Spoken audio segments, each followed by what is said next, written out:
Science में हम एक कदम और आगे बढ़ते हैं। हम केमिस्ट्री की ब्रांच स्टडी कर रहे हैं एवरीडे साइंस के पॉइंट ऑफ व्यू से। इसमें हमने कल लेक्चर जो कवर किया था that is fibre to fabric. आज जो हम लेक्चर कवर करेंगे वो सॉर्टिंग मटेरियल्स इनटू ग्रुप्स। ये क्लास 6th की एनसीईआरटी का चैप्टर है साइंस की बुक का, that is sorting materials into groups. हम मटेरियल्स को ग्रुप्स में बांटेंगे, इसको हम अभी शुरू करेंगे। पहले हम एक चीज़ पर चर्चा करते हैं। देखिए, कल हमने जब फाइबर टू फैब्रिक के बारे में पढ़ा तो हमने ये पढ़ा था कि कॉटन की विक्स बनाई जाती हैं, कॉटन विक्स, यानी कि रुई की बत्तियां बनाई जाती हैं, कॉटन की बाती दिया जलाने के लिए। तो उसमें अगर हम ऑब्ज़र्व करें तो होता क्या है, जब हमने ये बाती बनाई है तो उसमें ये बाती है, कोई है बात आया ऐसे साउंड, ये बाती है भाई मेरी, ओके। तो ये इसमें जितना भी ऑयल है इसको ये जला रही है, फ्लेम जल रही है, ओके। कॉटन की विक ये कैसे कर पा रही है, आप ऑब्जर्व करिए इस चीज़ को। आप ध्यान से देखिए, दिए में तेल है, आपने उसमें उसकी एक साइड, विक की एक साइड को उसमें डिप किया, दूसरी साइड हवा में है और आपने उसको आग लगाई, तो वो बाती जल नहीं रही है, बाती नहीं जली, विक नहीं जली, लेकिन धीरे धीरे उस दिए का तेल खत्म हो गया। तो तेल जला इसका मतलब, या घी जला।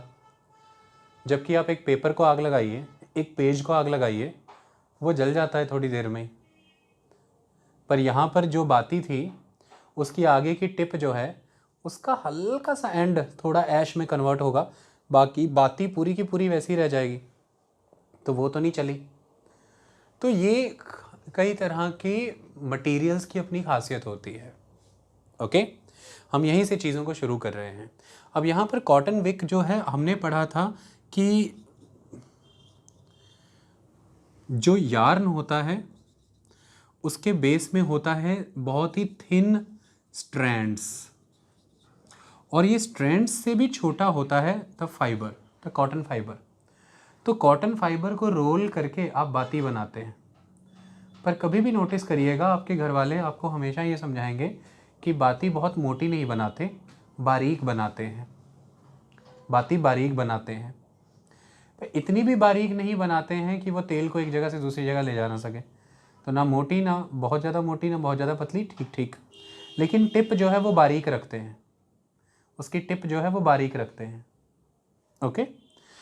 अब ये क्यों रखा, बारीक क्यों बनाई हमने, टिप और भी बारीक रखी उस बाती की, ऐसे क्यों, विक, जैसे मैं इंग्लिश में विक कह रहा हूँ, ये क्यों? देखिए, एक कॉन्सेप्ट एग्जिस्ट करता है, और वो क्या, उसे हम कहते हैं कैपिलरी एक्शन। ये लाइफ में बहुत सारी जगहों पर एग्जिस्ट करता है।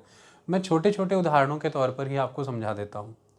जैसे कि पेड़ों में आप पानी लगाते हैं नीचे जड़ों में, और पानी पहुँच जाता है पत्तियों के पास। आपने तो जड़ों में पानी लगाया, लेकिन पानी तो ट्रांसपोर्ट हो गया पत्तियों के पास, वहाँ तक पहुँच गया ना। ये कैसे पहुँचा?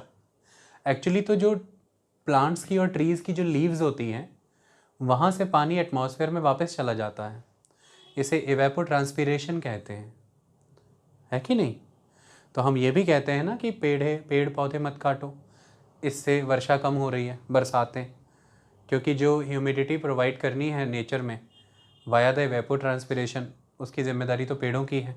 तो पृथ्वी पर बरस रहा पानी, जो रेनफॉल होती है, उसके पानी को पेड़ों की जड़ें सहेज लेती हैं अपने पास, और सहेज लेती हैं। आधा घंटा बरसात हुई, एक जगह पर 4 पेड़ हैं, तो उन 4 पेड़ों की जड़ों ने पानी अपने पास स्टोर कर लिया।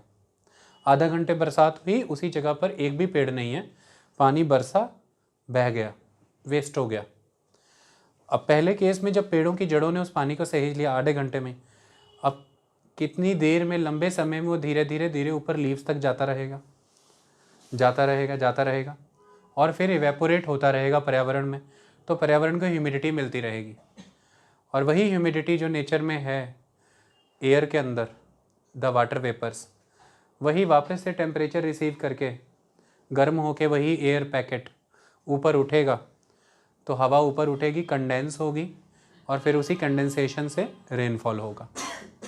तो इस तरह से पेड़ों की, पौधों की योग्यता है ह्यूमिडिटी प्रोवाइड करने में।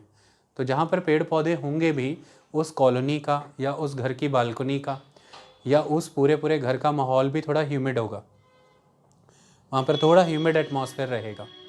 ओके, तो कैपिलरी एक्शन वहाँ वर्क करता है। नीचे से ऊपर पानी चला गया, आपकी जीन हल्की सी नीचे, जीन का बॉटम हल्का सा कहीं गीला हुआ, थोड़ी देर में जीन का ऊपर का हिस्सा भी आपको गीला गीला फील होने लगता है। वो पानी कैसे नीचे से ऊपर की ओर चढ़ गया, वो कैपिलरी एक्शन हुआ।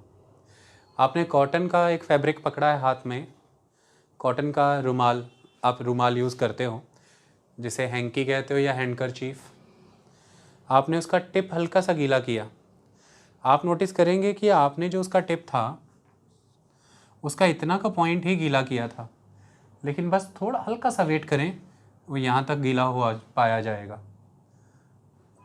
तो यहाँ आपने यहाँ तक गीला किया था, यहाँ तक का सफ़र कैसे तय हो गया? जैसे आप चीनी लेकर के आते हैं तो उसकी जो बोरी होती है, the gunny bag, that packet, उसका एक कॉर्नर आप हल्का सा गीला करें, वो सारा कैसे गीला हो जाता है, आगे तक कैसे बढ़ जाता है। ये सब जो हो रहा है ये कैपिलरी एक्शन के कारण हो रहा है। ये बहुत इंपॉर्टेंट एक्शन है। ओके, तो the name is the capillary action. हम अभी छोटी क्लासेस में है ना, बहुत बड़ी क्लासेस में तो नहीं है, तो उसको मैं उस मैनर में तो नहीं समझाऊंगा कि न्यूटन का सेकंड लॉ लगा कर दिखाऊं यहाँ पर या कुछ भी और, लेकिन जितना बताऊंगा आपके लिए बहुत पर्याप्त होगा। अभी आगे आने वाले समय में जब ज़रूरत पड़ी फिर पढ़ेंगे।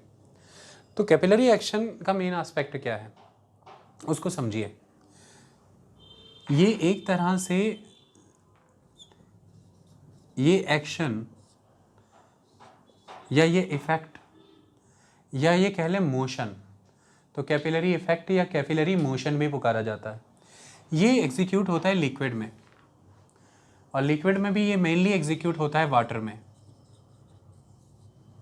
में। ओके, तो वाटर यहाँ पर असेंड करता है, it is the ascension of water, नीचे से ऊपर जाता है।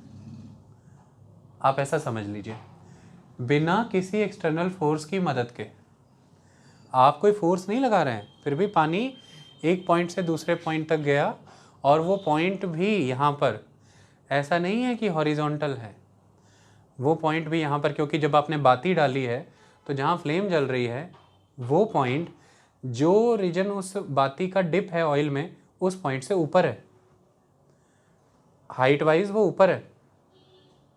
आपकी जीन के बॉटम से, आपकी जीन के बॉटम का ऊपर का हिस्सा ऊपर है, तो इसको कहते हैं वाटर असेंड हो रहा है, ऊपर की ओर जाता है। और उसे असेंड कराने के लिए आपने कोई टुल्लू पंप या कोई पावर यूज़ नहीं की, कोई एक्सटर्नल फोर्स नहीं लगाई। इवन ये तो एक्सटर्नल फोर्स के अगेंस्ट असेंड हो रहा है।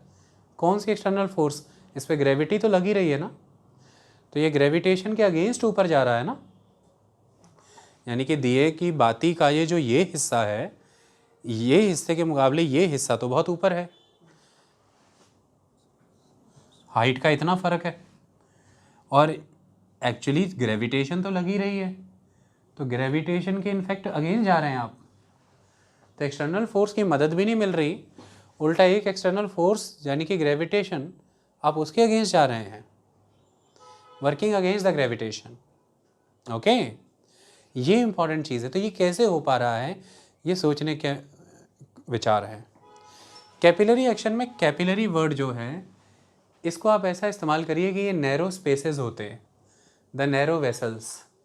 हमारी बॉडी में भी कैपिलरीज होती है ना, तो these are the narrow spaces, the narrow hollow spaces, और you can say the narrow vessels, you can say the narrow tubes, narrow pipes, everything. Even आप लैब में जो टेस्ट ट्यूब यूज़ करते हैं, आपको कैपिलरी की तरह काम करके देगी। अगर किसी बीकर में उसे रखते हैं, बीकर फुल ऑफ वाटर, वो कैपिलरी की तरह बिहेव कर सकती है। ओके, कैपिलरी का मतलब तो ये हो गया। अब ये कैपिलरी एक्शन कैसे एग्जीक्यूट हो रहा है उसको समझ लीजिए। देखिए, जब हम वाटर की बात करते हैं तो 3 तरह की फोर्सेस एग्जीक्यूशन में आती है। सबसे पहले एक फोर्स है that's force of cohesion. That force of cohesion, force of cohesion को सिंपली इतना समझ लीजिए, कोहेसिव फोर्स, कोहेसिव फोर्स, आपस में जोड़े रखने वाली ताकत, आपस में जोड़े रखने वाली शक्ति। यानी कि ये जो वाटर एक लिक्विड मटेरियल, एक सब्सटेंस है, तो इसके जो मॉलिक्यूल्स हैं आपस में जुड़े रहेंगे तो इसकी स्टेट बनी हुई है लिक्विड की स्टेट। ओके, तो उन मॉलिक्यूल्स के आपस में जुड़े रहने वाली वो force, it is a cohesive force. मतलब मॉलिक्यूल्स का आपस में जुड़ना, जुड़ करके एक लिक्विड की फॉर्म में एग्जिस्ट करना, it is a cohesive force. ठीक है, इसके अलावा यहाँ पर एक फोर्स ऑफ अधेशन यूज़ होती है, दैट इज़ अधेसिव फोर्स। यानी कि जो लिक्विड मॉलिक्यूल्स हैं वो आपस में जुड़े हैं, वो तो कोहेसिव है, लेकिन लिक्विड मॉलिक्यूल्स अपने सराउंडिंग मटेरियल से जो जुड़े हैं वो अधेसिव फोर्स है। यानी कि ये ग्लास का टम्बलर हो सकता है, प्लास्टिक का हो सकता है, मेटल का टम्बलर हो सकता है, ग्लास, मेटल, प्लास्टिक, ये वुडन भी हो सकता है। इसके साथ जो लिक्विड के मॉलिक्यूल्स हैं वो कैसे अटैच होते हैं, किस फोर्स से अटैच होते हैं, that is adhesive force. Okay, liquid molecules आपस में जुड़े हैं, it is a cohesive force. Liquid molecules किसी दूसरे मटेरियल से जुड़े हैं, that is adhesive force. Okay, अब अल्टीमेटली ये जो है, ये ऊपर जो दिख रही है आपको, आपने ऊपर से पानी देखा, अंदर तो लिक्विड मॉलिक्यूल्स आपस में जुड़े हैं तो वो वाटर लिक्विड है। ये जो है इसे मैं कह सकता हूँ ये सरफेस फिल्म है, it is a surface film, और you can say the surface layer.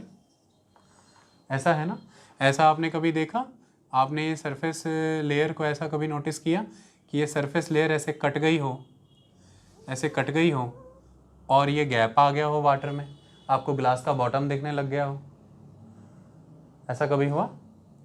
वो कहावत है ना, पानी में डंडा मारने से पानी अलग तो नहीं हो जाता। जब भाई बहनों में, दो भाइयों में, रिश्तेदारी में कोई प्रॉब्लम हो जाए तो ये कहावत है ना कि पानी में डंडा मारने से पानी अलग तो नहीं हो जाता, पानी वाकत नहीं हो जाता। वो एक्चुअली में बात पता क्या कह रहे हैं कि जो फिल्म, जो सरफेस लेयर है किसी एक लिक्विड की, जैसे यहाँ पर हम वाटर की बात कर रहे हैं, वो तो एक कंटिन्यूस लेयर के रूप में दिख रही है ना हमें, एक continuous surface layer, continuous surface film. Okay, और वो किस वजह से है, क्योंकि जो उस लिक्विड के मॉलिक्यूल्स हैं उनमें एक इंटरमॉलिक्यूलर फोर्स है, उनमें एक इंटरमॉलिक्यूलर फोर्स है, और वो इंटरमॉलिक्यूलर फोर्स इस बात के लिए रिस्पॉन्सिबल है ना कि किसी भी तरह की एक्सटर्नल फोर्स को वो रेजिस्ट कर रहे हैं कि वो दूर नहीं हो रहे, किसी भी तरह के एक्सटर्नल फोर्स को वो रेजिस्ट कर रहे हैं कि दूर नहीं हो रहे। मॉलिक्यूल्स में एक इंटरमॉलिक्यूलर फोर्स है ना, जिसकी वजह से ऊपर से जो इनके ऊपर कोई फोर्स लग रही है या नीचे से कोई फोर्स लग रही है, ये उसको रेजिस्ट कर रहे हैं कि ये अलग नहीं हो रहे हैं। इसी वजह से ये सरफेस फिल्म मेंटेन्ड है ना, ये सरफेस लेयर मेंटेन्ड है ना। तो ये जो इनमें एक दूसरे को लेकर के खींच है, ये जो एक दूसरे को लेकर इनमें अट्रैक्शन है, ये जो फोर्स ऑफ अट्रैक्शन यहाँ पर, ये जो टेंशन है, इसे कहते हैं टेंशन। टेंशन साइंस की लैंग्वेज में that is tension, that is surface tension, that is surface tension. ये surface tension is a force that is very important.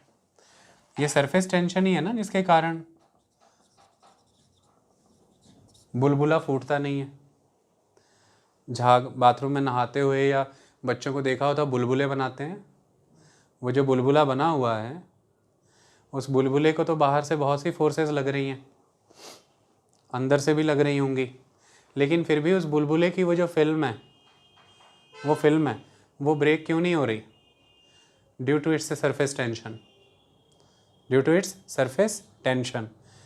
कि वो जो बुलबुले की फिल्म है वो इस कारण से मेंटेन है कि वो बुलबुला जिन मॉलिक्यूल से बन रहा है उन मॉलिक्यूल्स के बीच में जो इंटरमॉलिक्यूलर फोर्स ऑफ अट्रैक्शन है वो रेजिस्ट कर रही है किसी भी एक्सटर्नल प्रेशर को।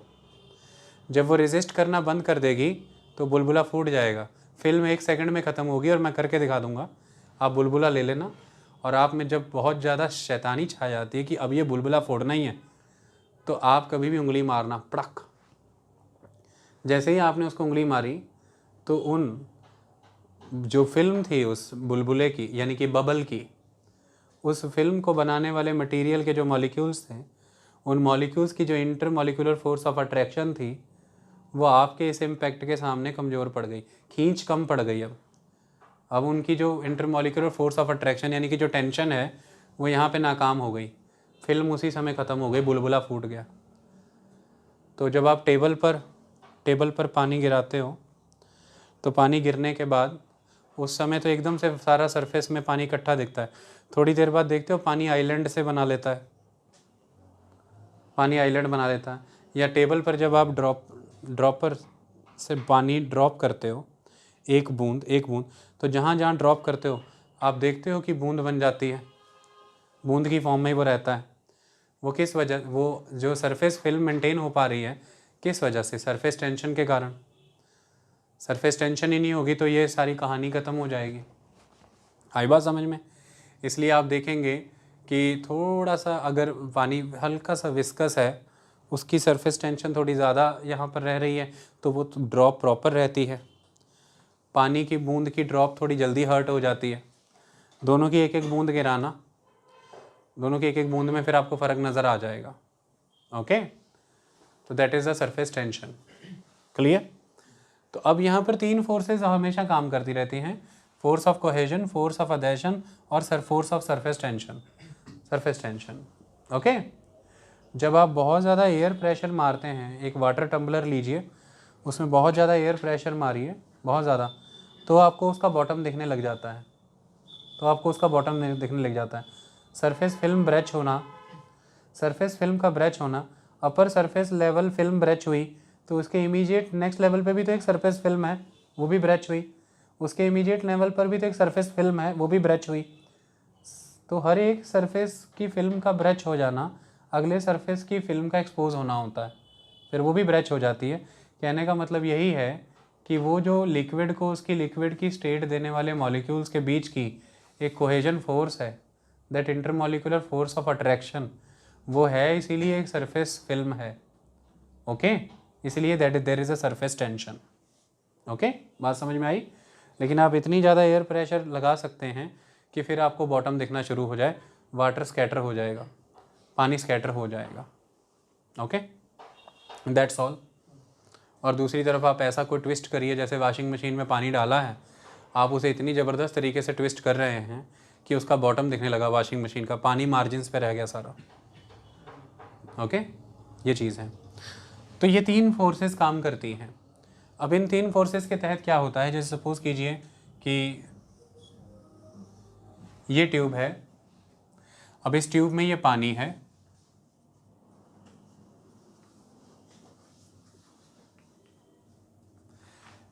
इस पानी की एक खासियत है, कैपिलरी एक्शन तब एग्जीक्यूट होता है जब ये फोर्स ऑफ अधेशन ज़्यादा हो इस फोर्स ऑफ कोहेजन से। जब अधेशन फोर्स ज़्यादा होगी कोहेजन फोर्स से, तब कैपिलरी एक्शन एग्जीक्यूट होता है। अधेशन फोर्स का ज़्यादा होना कोहेजन फोर्स से वो ऐसा होता है कि आप ऑलवेज देखेंगे कि जो पानी होता है, पानी में यू विल ऑब्जर्व, आपको पानी इस तरह से दिखेगा कि जो वाटर मॉलिक्यूल्स हैं, लिक्विड मॉलिक्यूल्स कह लीजिए, उनका ये जिस भी मटेरियल से ये ट्यूब बनी है, यहाँ पे ग्लास इमेजिन कर लीजिए, उनकी जो ग्लास के साथ अट्रैक्शन है, जो बॉन्डिंग है, that is the force of adhesion, वो ज़्यादा है एज़ कम्पेयर टू इन मॉलिक्यूल्स की आपस में जो बॉन्डिंग है, द फोर्स ऑफ कोहेजन से। इसीलिए आप हमेशा देखेंगे कि जो साइड वॉल्स हैं, यानी कि उस ट्यूब की जो वॉल्स हैं, उसकी जो इनर साइड है, वहाँ पर वाटर लेवल राइज होगा, और जो ये जो सेंटर होगा, यहाँ पर वाटर लेवल डाउन होगा। यानी कि साइडों में पानी का लेवल थोड़ा राइज होगा, सेंटर में पानी का लेवल थोड़ा डाउन होगा, लेकिन स्टिल सरफेस टेंशन इतनी है, सरफेस टेंशन अभी इतनी है कि अपर फिल्म मेंटेन्ड है, अपर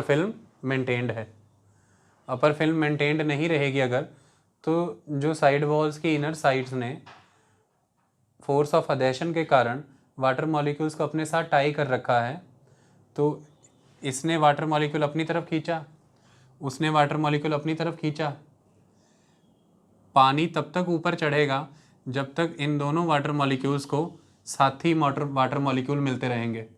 एक वाटर मॉलिक्यूल फिर दूसरे को अपने साथ खींचेगा, क्योंकि फोर्स ऑफ कोहेजन भी तो है, फोर्स ऑफ कोहेजन भी तो है।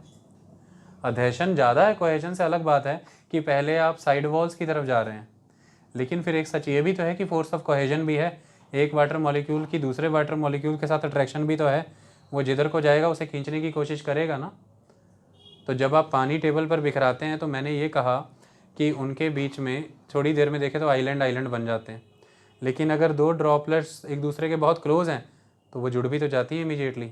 आप नहीं जोड़ते पर वो जुड़ जाती है, क्योंकि एक कोहेजन भी तो है। तो ऐसे में जब ये पानी ये साइड का ये मॉलिक्यूल इस दीवार से चिपट के थोड़ा ऊपर उठ गया, अपने साथियों को खींच रहा है, ये वाला अपने साथियों को खींच रहा है। खींच तो इसलिए पा रहा है कि लिक्विड में कॉन्टिन्यूटी मेंटेन्ड है, क्योंकि सरफेस फिल्म मेंटेन्ड है। अगर बीच से ही स्प्लिट हो जाए, एक सरफेस फिल्म ही ना मेंटेन रहे, तो फिर ऊपर भी तो नहीं पानी चढ़ पाएगा ना, उसे खींचने को साथी नहीं मिलेंगे, और वो अकेला ही चढ़ जाए तो वो कैपिलरी एक्शन तो नहीं हुआ, वो कैपिलरी एक्शन तो नहीं हुआ। तो एक सरफेस फिल्म यानी कि एक सरफेस टेंशन मेंटेन रहना ज़रूरी है। ओके, सो दैट जो इंटरमॉलिक्यूलर फोर्स ऑफ अट्रैक्शन है जिसके कारण से वो अपर सरफेस लेयर है मेंटेन्ड है, वो मेंटेन रहे, ताकि पानी साइड वॉल्स की इनर साइड से धीरे धीरे ऊपर चढ़ रहा है तो वो चढ़ता ही रहे। और सरफेस टेंशन को एक चादर की तरह इमेजिन करिए कि आप इधर से एक स्टेप चढ़े, आप इधर से एक स्टेप चढ़े, दोनों ने मिलकर खींच डाली, चादर ऊपर चढ़ गई। फिर आप एक स्टेप इधर से आगे चढ़े, एक इधर, दोनों ने खींचा, चादर फिर ऊपर चढ़ गई। अपर सरफेस लेयर फिल्म का ऊपर चढ़ना मतलब उसके अंदर उसके नीचे जितना बड़ा वाटर कॉलम है वो भी ऊपर चढ़ रहा है ना। फिर ऐसे धीरे धीरे पानी ऊपर चढ़ता जा रहा है ना। तो इस तरह से कैपिलरी एक्शन एग्जीक्यूट हो जाता है। पानी की इस टेंडेंसी को अपर मेनिस्कस कहते हैं, इसे अपर मेनिस्कस कहते हैं। अगर मैं यहाँ पर एक ट्यूब बना दूँ और वाटर लेवल इस तरह से है, तो यहाँ पर इस लाइन को मैंने ड्रॉ किया और यही वाटर लेवल है, यही वाटर लेवल है। यहाँ पर मैंने एक ट्यूब बना दी और ये वाटर लेवल है, और यहाँ पर मैंने एक लाइन ड्रॉ की, तो यहाँ पर आप देखेंगे कि water level is like this, water level is like this. और यहाँ पर मैंने एक लाइन ड्रॉ की तो आपने देखा water level is like this. यहाँ पर वाटर लेवल इस तरह से है, यहाँ पर वाटर लेवल इस तरह से है कि नहीं, और यहाँ पर बिल्कुल फ्लैट है। तीनों में अंतर नज़र आ रहा है ना। तो यहाँ पर साइड वॉल्स जो हैं वाटर मॉलिक्यूल्स उसके साथ लग के ऊपर चढ़ रहे हैं, force of adhesion as compare to force of cohesion ज़्यादा है। तो इसको हम कहते हैं this aspect is lower meniscus, this is lower meniscus, that is water. Okay, और यहाँ पर आप देखें कि सेंटर जो सरफेस लेयर फिल्म है वो सेंटर से अबव है, लेकिन साइड वॉल्स के साथ जो वाटर मॉलिक्यूल कनेक्टेड हैं वो डाउनवर्ड है, वो डाउनवर्ड है। यानी कि फोर्स ऑफ अधेशन के कंपैरेटिवली फोर्स ऑफ कोहेजन ज़्यादा है। तो ये मरकुरी के केस में होता है। इसलिए मरकुरी की एक खासियत है, वो थर्मोमीटर में इसलिए यूज़ होता है कि उसमें force of cohesion force of adhesion से ज़्यादा है। इसलिए थर्मोमीटर जब ग्लास का बनता है तो मरकुरी यानी कि पारा जैसे चढ़ता है बिना साइड वॉल्स के साथ रेजिडुअल छोड़े ऐसे ही वापस भी आ जाता है। साइड वॉल्स पर रेजिडुअल नहीं छूटते ना मरकुरी के, जैसे चढ़ता है वैसे ही वापस आ जाता है ना। मरकुरी यूज़ करते हैं और सारी उसकी टेम्परेचर और प्रेशर से रिलेटेड प्रॉपर्टीज़ भी हैं, बट एक प्रॉपर्टी ये भी मैं जो मैंने आपको अभी बताई। लेकिन पानी जब किसी एक ट्यूब में चढ़ता है, मान लीजिए आपने नीचे ट्यूब में छेद कर दिया, जब वापस गिरता है तो साइड वॉल्स के साथ भी चिपटा रह जाता है ना, पैचेस रह जाते हैं ना उसके, क्योंकि उसकी एक सर्टेन फोर्स ऑफ अधेशन जो है एक लेवल पे फोर्स ऑफ कोहेजन से ज़्यादा ही थी। वो तो अलग है, वो आपने नीचे पिन कर दिया तो वो प्रेशर ऐसा बन गया कि ग्रेविटी ने खींच लिया अपनी तरफ, क्योंकि नीचे पिन लगा दिया और ऊपर वायु का दबाव बना ही हुआ था, वायु का दबाव ऊपर बना ही था, तो जल नीचे बह गया। पर फोर्स ऑफ अधेशन का रिप्रेजेंटेशन यहाँ से हो जाता है कि साइड वॉल्स में पानी के पैचेस रह जाएंगे, पैची पैची रह जाएगा। मरकुरी के साथ ऐसा नहीं होता। तो मरकुरी थर्मोमीटर आप देख लीजिएगा, उसमें आप देख लीजिएगा कि जब मरकुरी ऊपर बढ़ रहा होगा आप वो थोड़ा इस तरह से बाहर को दिखता होगा, वो मरकुरी दिखती होती थोड़ी आगे से बड़ी हुई। तो ये दिस एस्पेक्ट जब साइड वॉल्स के साथ जो वाटर मॉलिक्यूल्स हैं वो जो central portion of surface layer film है उससे डाउन है, तो this is upper meniscus, it is upper meniscus, that is mercury. Okay, force of adhesion is more than the force of cohesion. यही है जो इसको कैपिलरी एक्शन के लिए सहायक बनाती है, कैपिलरी एक्शन के लिए सहायक बनाती है। इन सब में सेंट्रल एस्पेक्ट है कि सरफेस टेंशन मेंटेन्ड है, सरफेस टेंशन मेंटेन्ड है, तभी साइड वॉल्स पर चिपटे हुए पानी को नए वाटर मॉलिक्यूल्स मिलते चले जा रहे हैं। यानी कि वाटर किसी एक्सटर्नल फोर्स के प्रति ब्रेक नहीं हो रहा है, उसने अपनी कॉन्टिन्यूटी को मेंटेन रखा हुआ है, तभी वो ऊपर चढ़ते जा रहा है। ये बिल्कुल ऐसा है कि जैसे हम लोगों ने ऐसे एक लाइन बनाई, हम लोगों ने एक लाइन बनाई, हम लोग 10 लोग एक लाइन में हैं और इधर 2 खंबे, इधर एक खंबा गड़ा है, इधर एक खंबा गड़ा है, और उस एंड पर खड़ा एक व्यक्ति खंबे पर चढ़ने लगा, इस एंड पर खड़ा एक व्यक्ति भी खंबे पर चढ़ने लगा। दोनों जब चढ़ने लगे, ऐसे में जो सेंटर में 4 व्यक्ति हैं उन्होंने आपस में संगल बना रखा है, कड़ियाँ। अगर उनके हाथ की कड़ियाँ टूट गई, उनके हाथ की कड़ियाँ टूट गई तो उधर भी 4 आदमी 5 चढ़ जाएंगे, इधर भी 4-5 चढ़ जाएंगे, बट उस पोल के टॉप तक एक संगठन तो नहीं पहुंच पाएगा ना, एक संगठन तो नहीं पहुंच पाएगा। लेकिन अब दूसरे केस में ये मैं बिल्कुल इस तरह से समझा रहा हूँ कि आपको बात समझ आए। हालांकि फिजिक्स और केमिस्ट्री के बहुत से लॉज इसमें लगते हैं, ना तो मुझे कोई चुनौती मिली है, ना ही मैं चुनौती को, ना ही मैं अपनी दक्षता दिखाना चाहता हूँ। वो करना हुआ तो वो भी करेंगे समय आने पर, अभी नहीं। तो कहानी ये है कि अगर हम इस तरह से चले, पहला केस ले 10 लोगों का, तो उधर वाले ने पोल पे चढ़ना शुरू कर दिया, इधर वाले ने भी, बचे 8 लोग। ये 8 लोगों की अब रिस्पॉन्सिबिलिटी है कि सरफेस टेंशन बनाए रखें, सरफेस टेंशन बनाए रखें। अब वो चढ़ते जाएंगे, इन्होंने अच्छे से बॉन्डिंग बनाई रखी है, तो धीरे धीरे ये भी उठते जाएंगे, ये भी वो ऊपर चढ़ते जा रहे हैं, ये भी उनके साथ ऊपर उठते जा रहे हैं।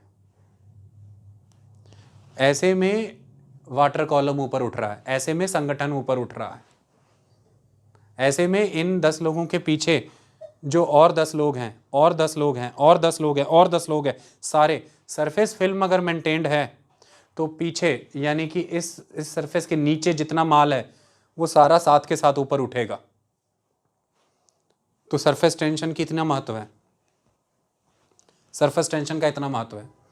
मतलब ये जो सरफेस लेयर में लोग थे, इनके नीचे भी लोग हैं, अंदर नीचे इमेजिन करिए बहुत लोग हैं, उनमें आपस में बॉन्डिंग बहुत अच्छी है, उनमें आपस में बॉन्डिंग बहुत अच्छी है, पर सरफेस लेयर में ही टेंशन जो है, खींच जो है वो कमज़ोर पड़ गई, वही टूट गए, वही टूट गए। तो अंदर के सारे मॉलिक्यूल्स तो उसी से कनेक्टेड थे ना, तो जब वही आपस में टूट गए तो अंदर की बॉन्डिंग अच्छी भी थी, अगर कोहेजन फोर्स अच्छी भी थी, ऊपर कैसे उठेंगे?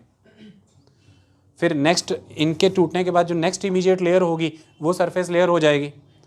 वो सरफेस फिल्म अगर फिर कमज़ोर पड़ गई तो फिर अंदर जो लोग हैं वो वैसे ही रह जाएंगे, उनके लीडर ही कमज़ोर पड़ गए। तो ऐसे में जो पोल पर चढ़ रहा है एक आदमी, सरफेस लेयर टूटने के बाद उसके 3 मिल जाएंगे, ऐसे 3, तो 3 4 5 6 ऐसे तो चढ़ जाएंगे, टॉप तक पहुंच जाएंगे। लेकिन जो एक कॉलम पूरा वाटर का है वो नहीं चढ़ेगा, जो एक संगठन है पूरा वो नहीं चढ़ेगा। तो फोर्स ऑफ कोहेजन मैटर करती है, लेकिन मैटर सरफेस टेंशन भी करती है। सरफेस फिल्म को मेंटेन रखना बहुत ज़रूरी है, सरफेस लेयर को मेंटेन रखना बहुत ज़रूरी है।